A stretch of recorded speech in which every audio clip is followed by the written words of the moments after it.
La Révolution française fut un événement majeur dans l'histoire de la civilisation occidentale. À partir de 1789, le peuple français renversa la monarchie absolue du roi Louis XVI et mit en place une république fondée sur les principes d'égalité, liberté et fraternité. En général, les citoyens français en avaient assez des excès de la monarchie, des inégalités sociales et des difficultés économiques croissantes. Ainsi, la Révolution commença comme un mouvement qui visait à restructurer le paysage politique et social de la France. Dans cette vidéo, nous explorons un chapitre tumultueux de la Révolution française, que les historiens appellent la Terreur.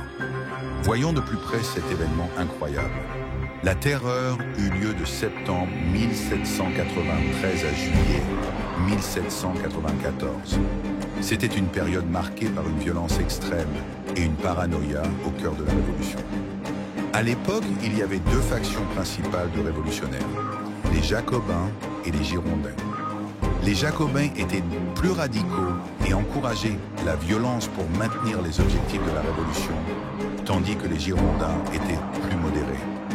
Après l'exécution de Louis XVI le 21 janvier 1793, les Jacobins craignaient pour la survie de la Révolution. En réponse, ils mirent en place le Comité de salut public, dirigé par Maximilien Robespierre.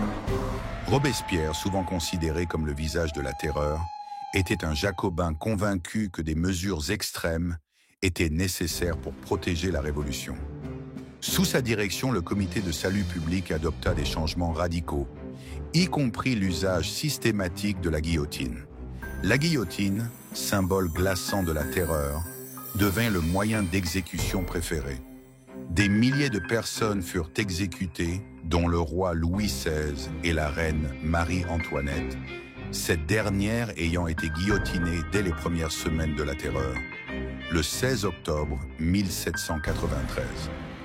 La Révolution française prit un tournant encore plus violent à mesure que la terreur progressait. L'atmosphère politique devenait de plus en plus paranoïaque. Les accusations de trahison et les craintes de complot contre-révolutionnaires entraînèrent des arrestations massives. Des amis trahissaient leurs amis. Des membres de famille s'accusaient entre eux pour éviter d'être désignés comme contre-révolutionnaires. Les rues de France furent teintées de sang. C'est à ce moment que Robespierre poursuivit son ascension au pouvoir. En 1794, il affronta d'autres membres de la Convention nationale, mettant en doute leur fidélité à la Révolution. Beaucoup furent exécutés, y compris des figures révolutionnaires célèbres.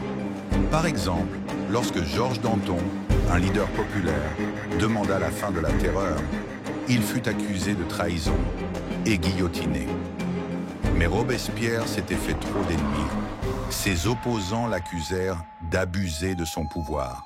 Il fut arrêté le 27 juillet 1794 et exécuté le lendemain avec ses partisans les plus proches. Ironiquement, la violence qu'il avait défendue provoqua sa propre chute. La fin de la terreur. La chute de Robespierre marqua la fin de la terreur. Ce moment sanglant de l'histoire française a laissé une trace durable, soulevant la question: jusqu'où peut-on aller au nom de la liberté?